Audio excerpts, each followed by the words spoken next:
बहुत समय पहले की बात है। एक समृद्ध राज्य में हरिपाल नाम का एक साधारण लेकिन अत्यंत चतुर किसान रहता था, जो अपनी छोटी सी खेती पर मेहनत करके ईमानदारी से जीवन बिताता था। वह दिखने में सामान्य था, पहनावे में सादा और बोलचाल में विनम्र, लेकिन उसके पास जीवन को समझने की गहरी बुद्धि थी। इसलिए गांव के लोग अपने झगड़े, फैसले और समस्याएं उसी से पूछते थे।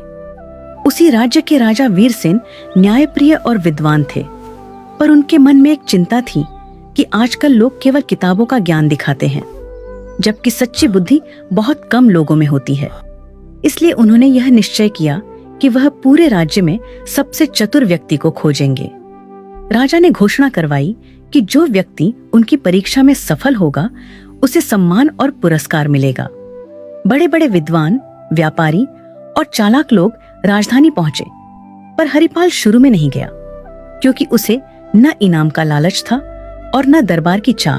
लेकिन गांव वालों के आग्रह पर वह साधारण वस्त्र पहनकर राजा के सामने उपस्थित हुआ।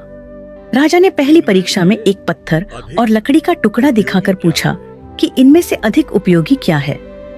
अधिकतर लोगों ने तुरंत उत्तर दिया, पर हरिपाल ने कहा कि उपयोग वस्तु में नहीं, परिस्थिति में होता है। यह उत्तर सुनकर राजा प्रभावित हुए।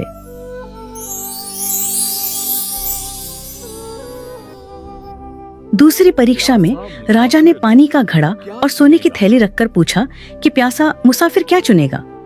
जहां लोग धन की ओर झुके, वहीं हरिपाल ने कहा, महाराज, जीवन रहेगा तभी धन काम आएगा। और राजा और प्रसन्न हो गए। अब तीसरी और सबसे कठिन परीक्षा आई। राजा ने आदेश दिया कि सभी लोगों को एक रात महल के बगीचे में रहना होगा और सुबह तक ऐसा फल लाना होगा जो न जमीन पर गिरा हो और न ही बहुत ऊंचाई पर हो। साथ ही किसी भी पहरेदार को नाराज नहीं करना होगा। बाकी सब लोग इस परीक्षा को नामुमकिन मानकर पीछे हट गए, पर हरिपाल ने हार नहीं मारी। रात भर सोचने के बाद हरिपाल को समझ आया कि राजा ने यह नहीं कहा था कि फल केवल पेड़ से ही तोड़ा जाए, बल्कि यह कहा था कि फल न तो जमीन पर गिरा हो और न ही बहुत ऊंचाई पर हो। सुबह होते ही उसने महल के बगीचे में लगे फूलों के पौधों और झाड़ियों को ध्यान से देखा। तभी उसकी नजर एक अंगूर की बेल पर गई, जो दीवार के सहारे छड़ी हुई थी। उस पर फल यानी अंगूर जमीन से ऊपर था, लेकिन किसी ऊंचे पेड़ पर नहीं। हरिपाल ने पहरेदारों से विनम्रता से पूछा कि क्या वह उस बेल के पास जा सकता है, क्योंकि वह राजा की आज्ञा का पालन कर रहा है। उसकी शांति, नम्रता और सच्चाई देखकर पहरेदारों ने उसे रोकने के बजाय रास्ता दे दिया। हरिपाल ने बिना किसी नियम को तोड़े बेल से फल तोड़ा और दरबार में ले आया। जब राजा ने उससे पूछा कि उसने यह कैसे किया, तो हरिपाल ने हाथ जोड़कर कहा कि सच्ची बुद्धि कठिन रास्ता चुनने में नहीं, बल्कि नियमों को समझकर सही और सरल मार्ग ढूंढने में होती है। यह सुनकर राजा वीरसेन अत्यंत प्रसन्न हुए और उन्होंने घोषणा की कि हरिपाल ही सच्चा चतुर है, क्योंकि उसने ज्ञान, धैर्य और व्यवहार तीनों का संतुलन दिखाया है।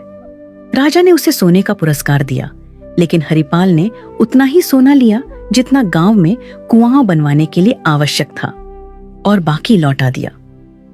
यह देखकर राजा ने कहा कि जो बुद्धि दूसरों के भले के लिए काम आए, वही सबसे बड़ी बुद्धि होती है। हरिपाल सम्मान के साथ अपने गांव लौट आया और पहले की तरह सादगी से जीवन जीने लगा। लेकिन उसकी कहानी पूरे राज्य में फैल गई और लोगों ने समझ लिया कि सच्ची चतुराई दिखावे में नहीं, बल्कि सही सोच और सही आचरण में होती है। सीख: सच्ची बुद्धि वही है जो नियमों को समझे, अहंकार से दूर रहे और अपने साथ साथ दूसरों का भी भला करे।